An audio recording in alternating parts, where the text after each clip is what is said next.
የህዝብ ድምጽ የህዝብ ድምጽ ህዝብን የሚያማርሩ የመልካም አስተዳደር ጉዳዮች የሚነሱበትና ምላሽ የሚያገኙበት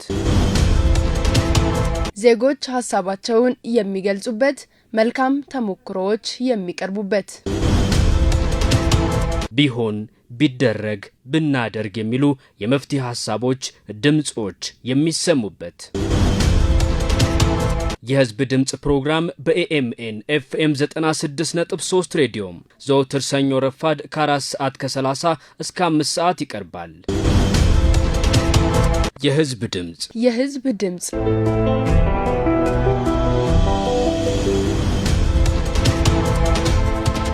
አዲስ አበባ የነዋሪዎቿን የኑሮ ጫና በተለይም ለከፍተኛ ድህነት ተጋላጭ የሆኑ የህብረተሰብ ክፍሎችን ለመደገፍ እንዲቻል የተለያዩ ተግባራት ሲከናወኑ ቆይተዋል። አሁንም እየተከናወኑ ይገኛሉ። ከንቲባ ወይዘሮ አዳነች አቤቤ ተማስተዳደሩ ይህንን የድህነት ጫና ለማቃለል እየወሰደ ያላቸውን የተለያዩ የበጀት ድጎማ ተግባራት አስመልክተው የገለጹትም ይህንኑ እውነታ የሚያሳይ ነው። ከገበያ በተመጣጣኝ ዋጋ ወረድ ባለ ሁኔታ ማቅረብ የቻልንበት ምክንያት እየደጎምን ነው።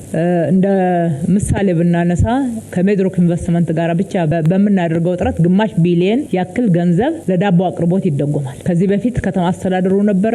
በዚህ ዓመት ባደረግነው በርካታ ውይይቶች ራሱ ተቋሙ እንዲደጉም በማድረግ ዋጋው ሳይቀየር ግራሙ ሳይቀየር ለህዝቡ መቅረብ የሚችልበትን እድል ፈጥረናል። የሸማቾችም በተለይ ደግሞ ለማህበረሰቡ የሚቀርቡ በድጎማ የሚቀርቡ ምርቶች ማህበረሰቡ ጋር በትክክል እንዲደርሱ ሸማቾችን ሪፎርም ከማድረግ ስንደርስባቸው እርምጃዎች ከመውሰድ ጀምሮ ለውጦች መጥተዋል። በተጨማሪም ወደ 14 ቢሊዮን በጀት ነው ለድጎማ ያዝነው። ቀጥታ የከተማው ነዋሪ በተለያየ ገበያ ግሽበትና እንዲሁም የኑሮ ውድነት ተጎጂ ይሆናል ላልነው ማህበረሰብ የምናቀርባቸው አገልግሎቶች ከ14 ቢሊዮን ብር በላይ ነው የሚጠይቁት። የጤና መድን፣ ትራንስፖርት፣ ምገባ ሁልጊዜ በድጎማ እንደዚህ ላይ ቀጥል ይችላል። የህዝቡን ኑሮ ማሻሻል ላይ የሰራናቸው ስራዎች ደግሞ እነኚህን የድጎማ በጀቶች እየቀነሱ የሚሄዱ እንዲሆኑና በጣም ለማህበራዊ ችግር የተጋለጡት ብቻ ተጠቃሚ የሚሆኑበት አሰራር ደግሞ በአንድ በኩል እየተጠና እየተሰራ እየተገበረ የሚሆን ነው የሚሆነው።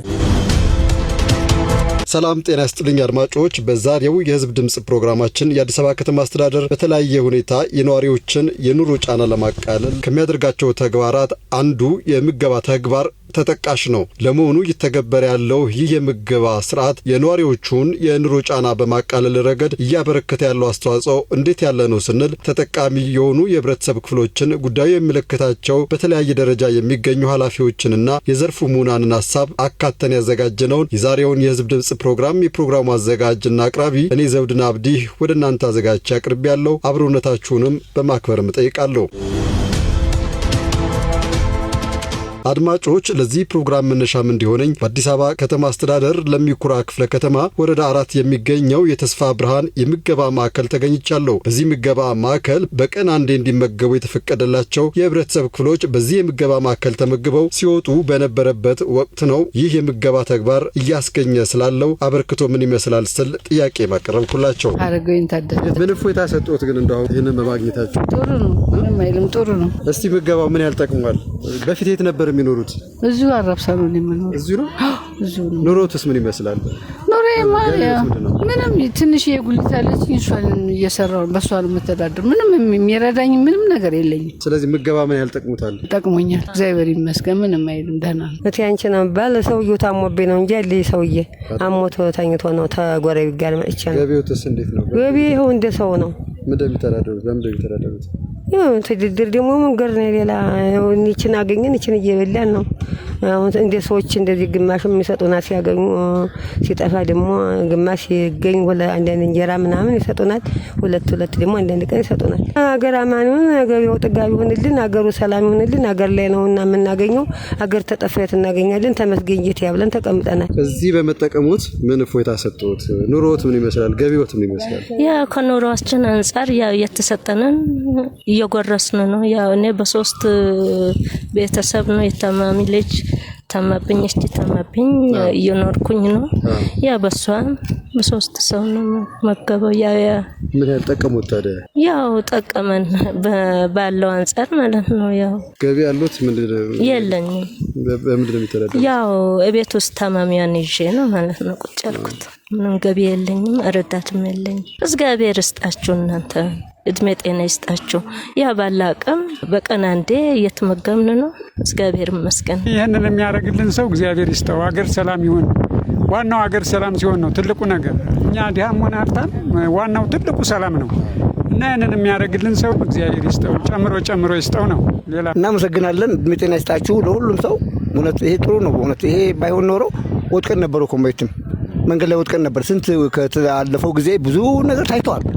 ይሄ እንኳን የሚጎርሰው ነገር አጥቶ ስንት የሆነ ሰው አለ። ይሄን ጎርሰን ስንገባ ደስ ይለናል። እንወዳለን። እግዚአብሔር ይስጣችሁ፣ እድሜ ይስጣችሁ። ኢትዮጵያ ሰላም ትሁን።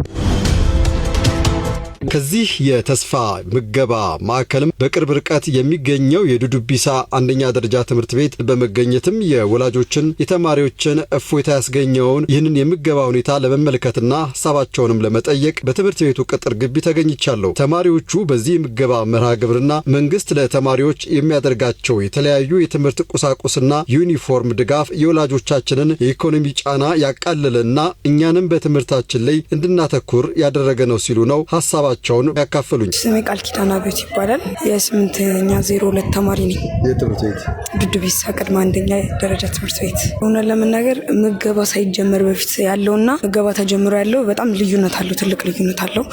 አሁን ተማሪዎች ሳይቋጥሩ በሚመጡ ጊዜ አለ ጭንቀት አለ። ተማሪ ይታመማል፣ ሊወድቅ ይችላል። ሙሉ ሀሳባቸው የሚሆነው በቃ ምንድነው የምበላው። ህጻናት ናቸው፣ ልጆች ናቸው። ደግሞ ምገባ ከተጀመረ በኋላ ግን ትልቅ ለውጥ አለ። ምክንያቱም ተማሪው በቃ በነፃነት መጥቶ ይመገባል። ቴንሽን የሚያደርገው ትምህርቱ ላይ ነው። ለዛ ምገባ በደንብ ጠቅሟል። አንድ ተማሪ ቢያንስ ከቤቱ በልቶ ባይመጣ ትምህርት ቤት እበላለሁ በቃ ብሎ በማሰብ ይመጣል። ግን አሁን ምገባ ሳይጀመር በፊት ደግሞ አንድ ተማሪ አልቋጠርኩም፣ ስለዚህ አልሄድም ትምህርት ቤት ምን በልቼ እውላለሁ ብሎ ይቀራል። አሁን ያ የሚቀረውን ተማሪ እንዲመጣ የሚያረፍደውን ተማሪ በቶሎ እንዲመጣ አድርጎታል። በደንብ ተማሪ ወደ ትምህርት ቤት ፈልጎ ተደስቶ እንዲመጣ ያደርገዋል። እሱ ጠቅሞናል። የምንበላው በጣም የተሻሻለ ነገር ነው። በጣም ጥሩ ነገር ነው። ጤናን ያማከለ ነገር ነው ምንበላው። ለዛ በጣም ጥሩ ነው ላለ ማለበል ተወቀስ። ስሜ አሚራ ወቂ ይባላል። የመጣሁት ከ603 ነው። የዱዱቢሳ አንደኛ ደረጃና ቅድመ አንደኛ ደረጃ ትምህርት ቤት ተማሪ ነኝ። ምገባ እንዴት ነው? ወላጆች ምን ልቋጠር ለልጅ ምን ይሆናል ብሎ ያን ጭንቀት ቀንሶላቸዋል። እኛም ደግሞ በትምህርታችን እንድንጠነከርና አርፋሽ ተማሪዎች እንዲቀንሱ፣ ያ ማለት በጠዋት በሚመጡ ጊዜ በስነ ስርዓት ምግባቸውን መመገብ ይችላሉ። በዛን ጊዜ በዛውም ደግሞ እግረ መንገዳቸውን አርፋሽ ተማሪዎች እየቀነሱ ነው እና በህመም ምክንያት ካልሆነ በስተቀር የራስ መሳት ችግር እየቀነሰልን ይገኛል። እውነቱን ለመናገር አሁን ለሶስታችንም ላይችሉ ይችላሉ። ምክንያቱም ሁልጊዜ በየቀኑ ሁሌ ብር አይገኝምና ሁልጊዜ ጥሩ ነገር ሳይሆን ችግርም ሊገጥም ስለሚችል ይሄ ምገባ በመኖሩ ለቤተሰቦቻቸው ወጪ ቀንሶላቸዋል፣ ጭንቀታቸውንም አቅሎላቸዋል። ስለዚህ ኑሮ ጫናንም ቀንሷል ማለት ማለበል ተወቀሽ። ስሜት ወልንጫ ይባላል። ያመጣው ከ603 ነው። ተማሪዎች እዚህ መጥተው በሚመገቡት ጊዜ በየቀኑ አንድ አይነት ምግብ አይመገቡም፣ የተለያየ ምግብ ነው የሚመገቡት። በዛ ላይም የተለያዩ ምግቦችን ስለሚመገቡ እዚህ ይሻላል። እዚህ አሁን ለምሳሌ ቁርስ ቅንጫ ይበላል፣ ምሳ አሁን ደግሞ መኮረኒ ጎመን በዳቦ ይሰጣል፣ እንቁላል አለ፣ ሙዝ አለ፣ የተለያዩ ፍሩቶች ነው። እኔ እንኳን ምኖረው ከወንድሜ ጋር ነው። ለቤት ጫና ይቀንሳል፣ በደንብ ነው የቀነሰው። ማለት እዚህ ወላጆች ተማሪዎችን ሲልኩ ልጆች እዛ ሄዶ ምን ይመገባሉ ሳይበሉ ይውላሉ ብለው ይጨነቃሉ። እዚህ ግን ምግብ ሲኖር ምግብ ምሳም ቁርስም ይበላሉ ስለሚሉ ብለው ስለሚያስቡ አይጨነቁም። ስለዚህ ለወላጆችም ጫና ቀንሱ።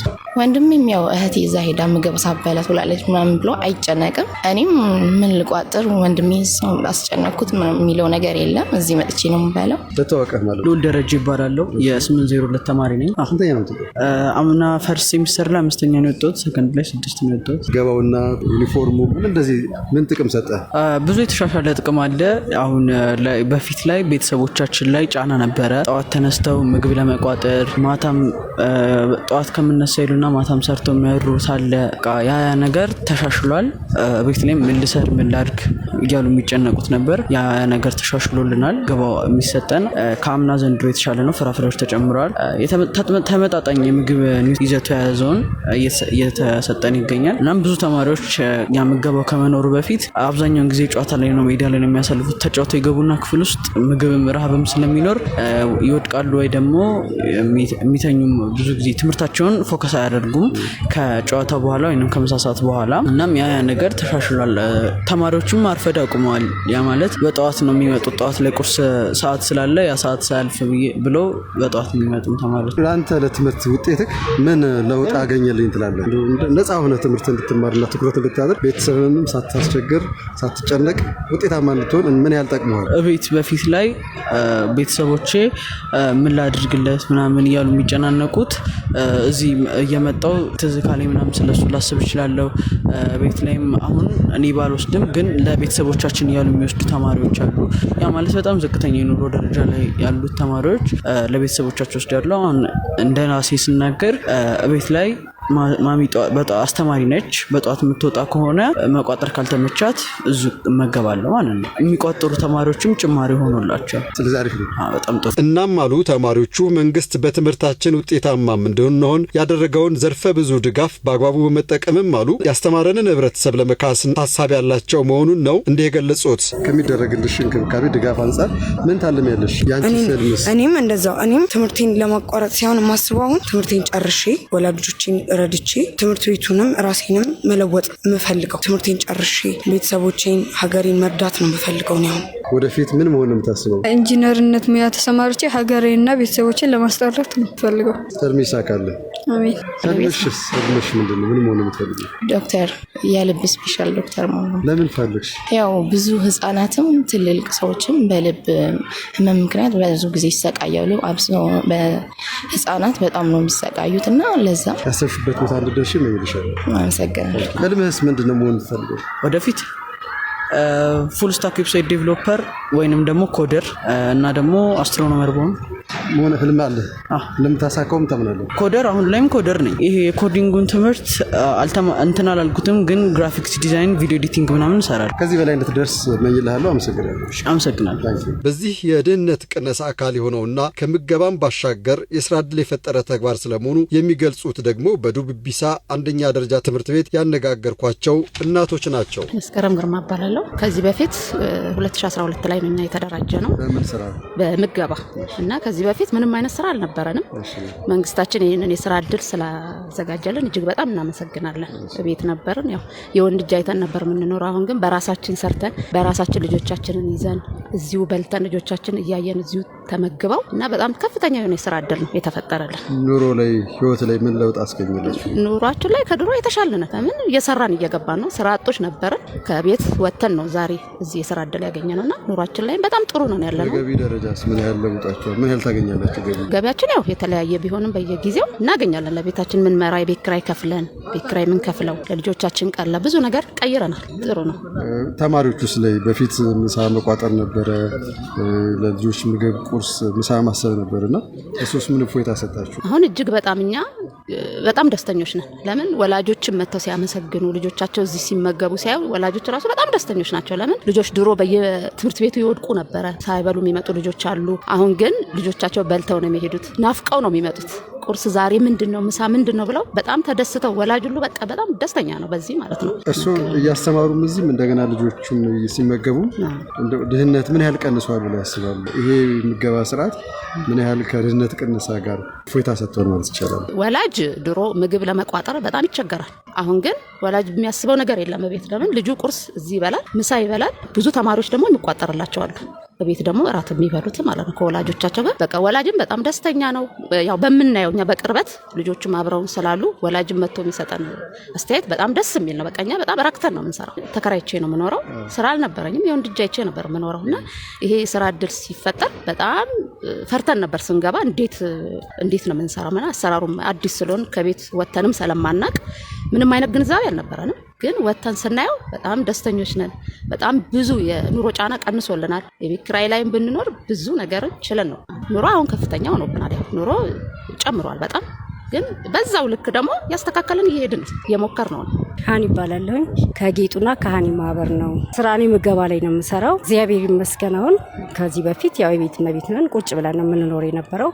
አሁን እድሉን አግኝተን ከምንም በላይ ደግሞ በቃ የሰው ልጅ አሁን ረሃብ በዚህ ሰዓት ችግር ባለበት ጊዜ ውስጥ ልጆችን ስመግብ በጣም ራሴ ውስጤም ራሱ ማለት ነው ደስ እያለው የተበጣጠነ ምግብ ነው የሚበሉት። አሁን እሷም ከዚህ በፊት ሁሉም ያውቃል፣ ወላጆችም በቤትም እዛም አካባቢ ያሉ ሲናገሩ ሁሉም ልጁን ጸጥ ብሎ ከቤት የሚልከው ማለት ነው። እና ትልቅ ነገር ነው የተሰራው። እግዚአብሔር ይመስገን። ለቤታችን ለልጆቻችን እዚህ ይማራሉ፣ ምግባቸውን በልተው ይሄዳሉ። እኛ ምግባችንን በልተን የተረፈንን ለቤታችን ቋጥረን እንሄዳለን። ትልቅ ነገር ነው የተደረገልን፣ ትልቅ ለውጥ አለው። በዚህ ምልከታ ባደረኩበት የለሚ ኩራ ክፍለ ከተማ የወረዳ 4 ዋና ስራ አስፈጻሚ የሆኑት ወይዘሮ ማርታ ተፈራ በበኩላቸው የወረዳ አስተዳደሩ ዝቅተኛ የህብረተሰብ ክፍሎችን የኑሮ ጫና ለማቃለል የተለያዩ ተግባራት እየተከናወኑ ስለመሆኑም ነው የተናገሩት። ድህነት ቀነሳ ላይ ብዙ ስራዎች የተሰሩበት ሁኔታ አለ። በተለይ በዚህ አመት በተለይ ከልማት ከመሀል ከተማ የተነሱ ወደኛ አካባቢ መጥተው የመኖሪያ ቦታ የሚሰጣቸው በርካታ የልማት ተነሺዎች አሉ። ኑሯቸው ደግሞ ከእጅ ወደ አፍ እንዳይሆንና ለተለያየ ለኢኮኖሚ ችግር እንዳይጋለጡ የተለያዩ የስራ እድሎችን በማመቻቸት የስራ እድል ተጠቃሚ እንዲሆኑ የተለያዩ ምቹ ሁኔታዎችን በመፍጠር ተጠቃሚ እንዲሆኑ የተደረገበት ሁኔታ ነው ያለው። ወረዳችን ድህነት ቅነሳ ጋር ተያይዞ በርካታ የተሰሩ ስራዎች ናቸው ያሉት። ለዚህም ማሳያ በየጊዜው ለዜጎች የከፋ አደጋ ውስጥ ከመውደቃቸው በፊት ግብአቶችን እያሰባሰበን ባለሀብቶችን በማስተባበር ነጋዴውን አርሶ አደሩን በማስተባበር ለዚህ ሊሆነን የሚችል ምርትና ምርታማነትንም ከማከማቸት አኳያ እነዚህ አይነት ስራዎች እየሰራን የተጋለጠ ችግር ውስጥ ለገቡ ሰዎች ደግሞ እየሰጠን ያለንበት ሁኔታ ነው ያለው ማለት ነው። በተለይ ተማሪዎችን ቁርስና ምሳ እንዲመገቡ ከማድረግ እንደዚሁ በምገባ ማዕከልም ተመልክተናልና እሱ ጋርም ያለውን በቁጥር እያስደገፍን ብንገልጽ ጥሩ ይሆናል። እንደኛ ወረዳ ወደ ከ17,000 በላይ ተማሪዎች አሉት በመንግስትና በግል ትምህርት ቤት። በመንግስት ትምህርት ቤት በተለይ አንደኛ ደረጃና ቅድመ አንደኛ ደረጃ ተማሪዎች ናቸው በዚህ በምገባ ትምህርት የሚካተቱት። ለነዚህም ለሶስቱ ትምህርት ቤት ላይ አንደኛ ደረጃ ቅድመ መደበኛም ሁለቱም ያለበት ነው። ለነዚህ ተማሪዎች በቀን 2 ጊዜ ጠዋት ቁርስና ምሳ እንዲመገቡ ምቹ ሁኔታዎች ተፈጥሮ ከዚህም በፊት የጀመረውን ስራ የማስቀጠል ስራ ነው ያለው። እዚህ አመትም በተለይ ከተማሪዎች ምገባ ጋር ተያይዞ የእናቶችን የስራ እድል ችግርም ከመቅረፍም አንጻር እዛ ላይም እናቶችን በማደራጀት የስራ እድል እንዲፈጠርላቸውም ከማድረግ ከ10 በላይ እናቶች እዛ ጋር ተጠቃሚ እንዲሆኑ የተደረገበት ሁኔታ ነው ያለው። ሌሎች ጋር ቀድም አምና ላይም የነበሩትን የማስቀጠል ስራ ነው እየተሰራ ያለው። ሁሉም ጋር ግን ምገባው ያለበት ሁኔታና የቀጠለበት ሁኔታ ነው ያለው ማለት ነው። በቀን አንዴ ምገባ ማዕከሉንም እንደዚሁ ተመልክቼ ነበርና እዛም ጋርስ ያለው አንዱ የድህነት ቅነሳ መርሃ ግብር ነው ብያስባለውና እሱ አካባቢ ያለው ስራስ እንዴት ይገለጻል? ምገባ እንግዲህ እንደ አዲስ አበባ በርካታ የምገባ ቦታዎች እንዳሉን ይታወቃል። ምገባ ማዕከል እንዳለን ይታወቃል። ከዛ ውስጥም በለሚ ኩራ ክፍለ ከተማ በወረዳ 4 ላይ አንደኛው የተስፋ ምገባ ብራ ያለበት ሁኔታ ነው ያለው። እዛ ላይም በተለይ ዜጎች በቀን አንድ ጊዜ የሚመገቡበት በተለይ እነዚህ ሰዎች ለይተን ያስገባንበት ሁኔታ በጎዳና ላይ ያሉ በጣም የተቸገሩና ምንም ጧሪ ቀባሪ የሌላቸው በየብሎኩ ላይ በብሎክ አደረጃጀት በብሎክ አመራሮች ተመርጠው የገቡበትና በወረዳችንም ኮንፊርም ያደረግንበት ትክክለኛ ችግረኞች ለይተን እዛ ያስገባንበትና በቀን አንድ ጊዜ የሚመገቡበት ምቹ ሁኔታ ነው ያለው። ከተቋሙ ጋርም ጭምር ተቀራርበን እየተነጋገረን በጋራ አብረን እየሰራን ያለንበት ሁኔታ ነው። ይሄም አንዱ ከተረጅነት ቅነሳ ጋር ተያይዞ ሰው ከከፋ ችግር ገጥሞት ወደ ጎዳና ወደ ልመና ከመሄዱ አስቀድመን በመንግስት አቅም እንደዚህ አይነት ሁኔታ ዜጎች የሚመገቡበትና ወደ ለረሃብ እንዳይጋለጡ እየተደረገበት ያለበት ምቹ ሁኔታ ነው ማለት ነው። አሁን ላይ የከተማ አስተዳደሩ የኑሮ ጫና ለማቃለል የሚደረገው ድጋፍ የነገ ትውልድን ከመገንባትም ባሻገር ዜጎች በሀገራቸው እንዲኮሩና ለተሻለ ምርታማነት የሚያነሳሳ ትልቅ የማህበራዊ ክዋኔ ስለመሆኑ የሚገልጹት ደግሞ የማህበራዊ ሳይንስ ባለሙያው አቶ ታሪኩ ነጋሽ ናቸው። እንደሚታወቀው በሀገራችን እየታዩ ካሉ ለውጦች አንዱ እና ወሳኝም ብለን ልንወስደው የምንችለው በትምህርት ቤቶች ውስጥ እየተደረገ ያለው የተማሪ ህጻናት ምገባ ነው። ይሄ እንግዲህ ምናልባት ከብዙ ጥናት በኋላ ተደረገ እንደሚሆን እገምታለሁ። ጥቅሙን ግን ስናይ በተለይ ህጻናት በተለይ ደግሞ በድህነት ውስጥ የሚኖሩ ህጻናት በቂ ምግብ ካላገኙ ትምህርታቸው ላይ ሊኖረው የሚችለውን የመከታተል ሞቲቬሽን ወይም የመነቃቃት አቅም ሊጎዳውም ሊያዳክመውም ይችላል። ከሱ በላይ በቂ ምግብ አለማግኘት እንደሚታወቀው በአካልም ሰው በመንፈስም እንዳይጠነክር ምክንያት ይሆናል።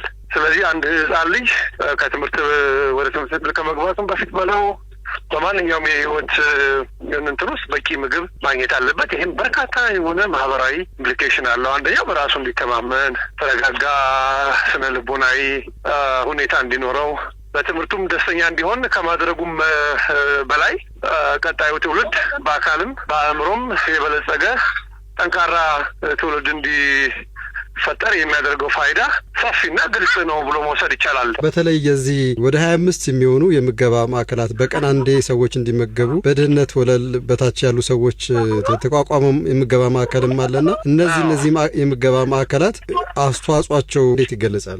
እንግዲህ በጣም ጥሩ ጥያቄ ነው ይሄ።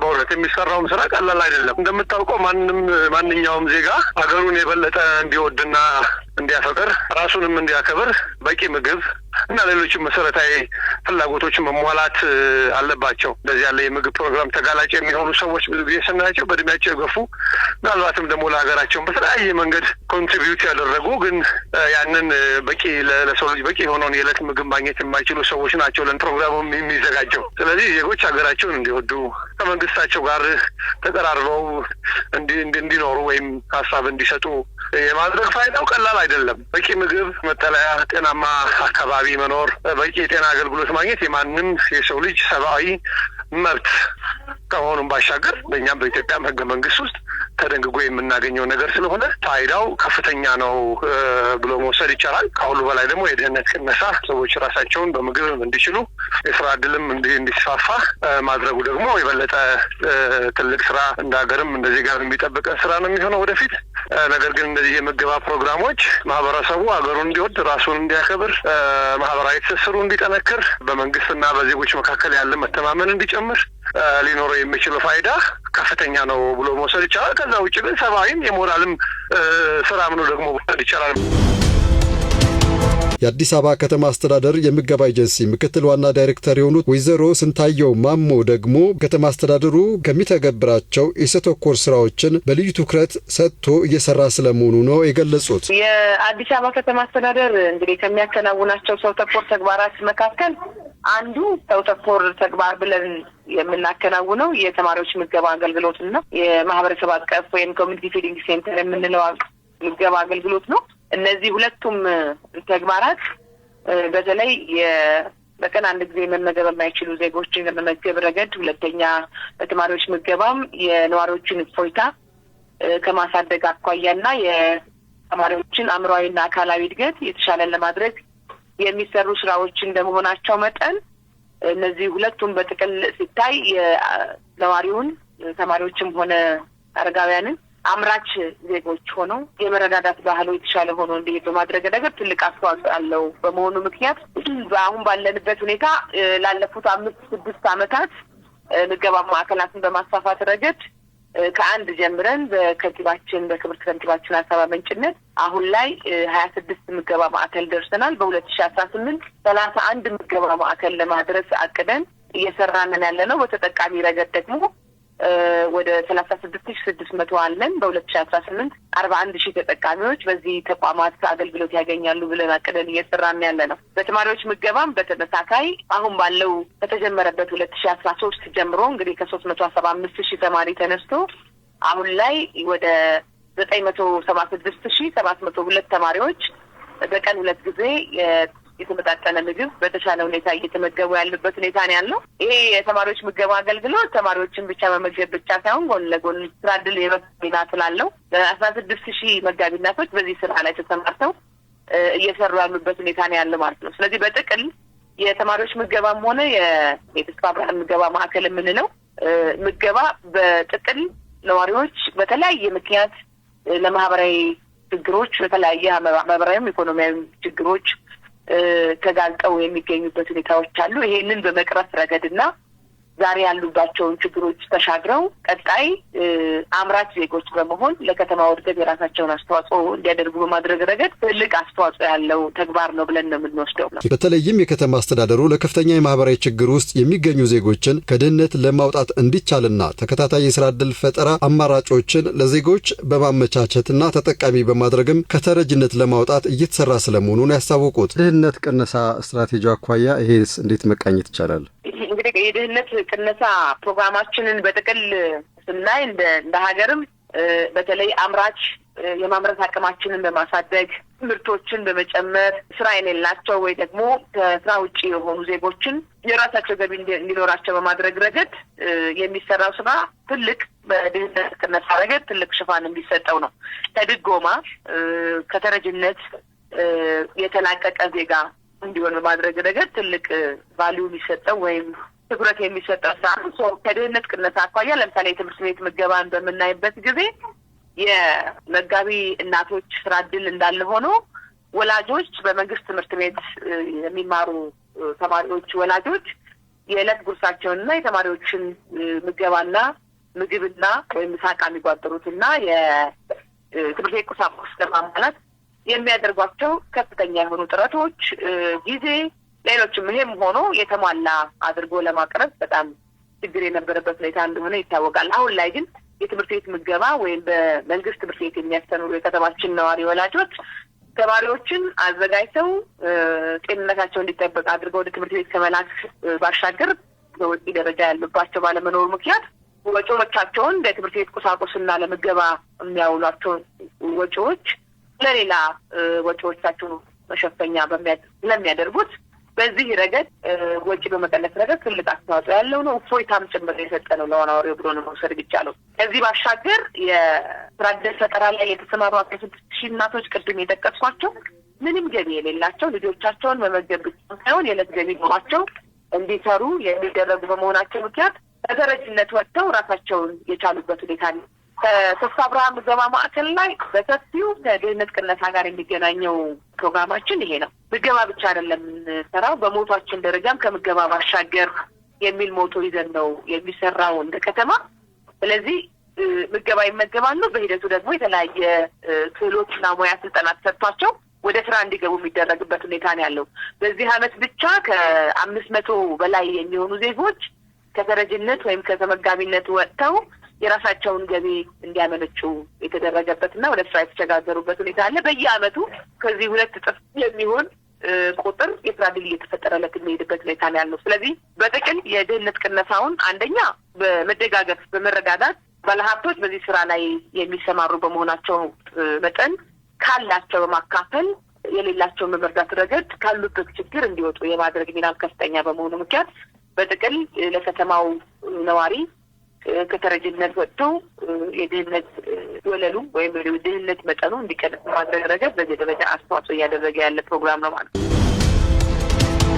አድማጮች፣ የዛሬው የህዝብ ድምጽ ፕሮግራም በአዲስ አበባ የዝቅተኛ የኑሮ ደረጃ የሚገኙ የዜጎችን ህይወት ለመለወጥ እየተሰራ ባለው ስራ አስመልክቶ ያዘጋጀነው ፕሮግራም ነው ወደ እናንተ ሲደርስ የነበረው። የፕሮግራሙ አዘጋጅና አቅራቢ እኔ ዘውድና አብዲ። ሳምንት በሌላ ርዕሰ ጉዳይ እስክንገናኝ ቸርን ሰንብት። የህዝብ ድምጽ የህዝብ ድምጽ የህዝብ ድምጽ ህዝብን የሚያማርሩ የመልካም አስተዳደር ጉዳዮች የሚነሱበትና ምላሽ የሚያገኙበት፣ ዜጎች ሐሳባቸውን የሚገልጹበት፣ መልካም ተሞክሮዎች የሚቀርቡበት፣ ቢሆን ቢደረግ ብናደርግ የሚሉ የመፍትሄ ሐሳቦች ድምጾች የሚሰሙበት የህዝብ ድምጽ ፕሮግራም በኤኤምኤን ኤፍኤም 96.3 ሬዲዮ ዘወትር ሰኞ ረፋድ ከ4 ሰዓት ከ30 እስከ 5 ሰዓት ይቀርባል። የህዝብ ድምጽ የህዝብ ድምጽ